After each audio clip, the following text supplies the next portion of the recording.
పైకి లీటర్లా కనిపించే ప్రతి ఆయిల్ ప్యాకెట్ లీటర్ కాకపోవచ్చు, కానీ ఫ్రీడమ్ ఆయిల్ ప్యాకెట్లో మాత్రం ఖచ్చితంగా లీటర్ నూనె ఉంటుంది.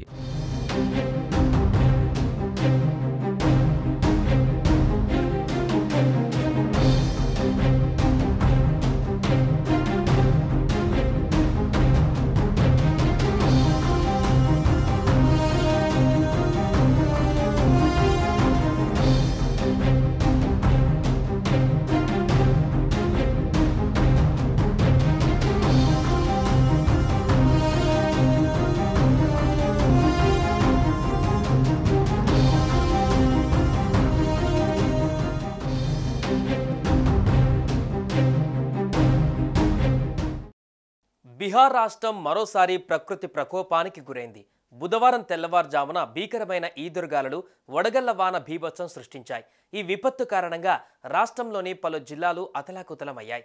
అయితే ఈ ప్రకృతి విలయంలో అత్యంత విషాదకరమైన ఘటన పిడుగుపాటు. రాష్ట్రంలోని 4 జిల్లాలలో పిడుగులు పడి 13 మంది అమాయక ప్రజలు ప్రాణాలు కోల్పోయారు. క్షణాల వ్యవధిలోనే 13 మంది అమాయక ప్రాణాలు గాలులు కలిసిపోయాయి. ఈ హృదయ విదారకర ఘటన రాష్ట్ర వ్యాప్తంగా తీవ్ర విషాదాన్ని నింపింది. బీహార్లో పలు జిల్లాలను ఈదురుగాలులు, వడగళ్ల వానలు అతలాకుతలం చేశాయి. బుధవారం ఉదయం రాష్ట్రంలోని బెగుసారాయ్, దర్భంగా, మధుబని, సమస్తీపూర్లలో పిడుగులు పడి 13 మంది ప్రాణాలు కోల్పోయారు. మధుబని జిల్లాలలోని పిప్రోలియా గ్రామంలో 3 మృతి చెందగా ఈ ఘటనలో ఒకే కుటుంబానికి చెందిన తండ్రి, కుమార్తె ఉన్నారు. సమస్తీపూర్లో ఉన్న ఓ వ్యక్తి పిడుగుపాటు వల్ల చనిపోయినట్లుగా సీఎంఓ కార్యాలయం వెల్లడించింది. బాధిత కుటుంబాలకు సీఎం నితీష్ కుమార్ 4 లక్షల చొప్పున ఎక్స్గ్రేషియా ప్రకటించారు. 13 మంది మరణించడం పట్ల ఆయన తీవ్ర విచారం వ్యక్తం చేశారు.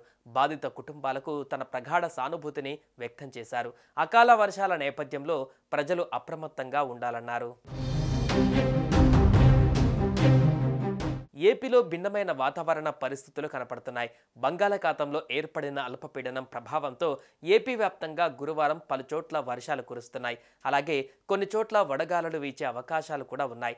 బంగాళాఖాతంలో ఏర్పడిన అల్పపీడనం 24 గంటలలో బలపడనున్నట్లు ఏపీ విపత్తుల నిర్వహణ సంస్థ వెల్లడించింది.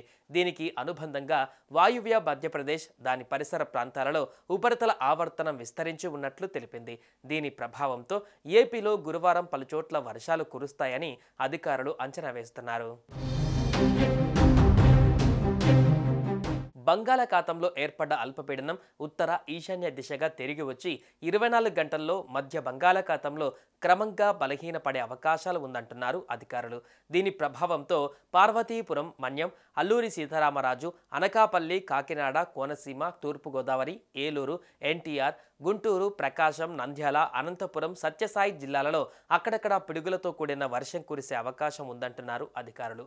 రేపు శ్రీకాకుళం, విజయనగరం, పార్వతీపురం, మన్యం, అల్లూరి సీతారామరాజు, విశాఖపట్నం, అనకాపల్లి, కాకినాడ, కోనసీమ, తూర్పుగోదావరి, పశ్చిమ గోదావరి, ఏలూరు, ప్రకాశం, నెల్లూరు, శ్రీ సత్యసాయి, అన్నమయ్య, చిత్తూరు, తిరుపతి జిల్లాలలో అక్కడక్కడ పిడుగులతో కూడిన తేలికపాటి నుంచి మోస్తారు వర్షాలు కురిసే అవకాశం ఉంది. నిన్న నమోదైన ఉష్ణోగ్రత వివరాలు ఒకసారి చూస్తే కర్నూలు జిల్లా ఉలిందకొండలో అత్యధికంగా 40.8 డిగ్రీల ఉష్ణోగ్రత నమోదైంది. ఇక ప్రకాశం జిల్లా దరిమడుగులో 40.3 డిగ్రీలు, చిత్తూరు జిల్లా తవనంపల్లెలో 40.1 డిగ్రీలు, కడప జిల్లా అమ్మలమడుగులో 39.9 డిగ్రీలు, అల్లూరి సీతారామరాజు జిల్లా ఎర్రంపేటలో 38.7 డిగ్రీలు, అమరావతిలో 38.7 డిగ్రీల చొప్పున ఉష్ణోగ్రతలు నమోదయ్యాయి. తెలంగాణలో భిన్న వాతావరణ పరిస్థితులపైన ఆ శాఖ అధికారి ధర్మరాజు కీలక విషయాలను వెల్లడించారు. వాతావరణంలోని మార్పులతో పగలు ఎండలు, రాత్రి వర్షాలు కురుస్తున్నాయని చెప్పారు. ఉత్తర భారత నుంచి దక్షిణ భారతం వైపు పొడి వాతావరణంతో కూడిన ఈదురుగాలులు వీస్తున్నాయని తెలిపారు.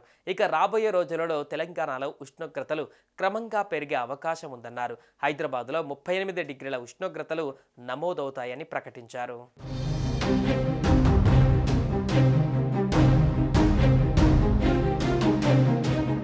సుమన్ టీవీలో మీ పర్సనల్ అండ్ బిజినెస్ ప్రమోషన్స్ కోసం కింది నెంబర్కి కాంటాక్ట్ చేయండి.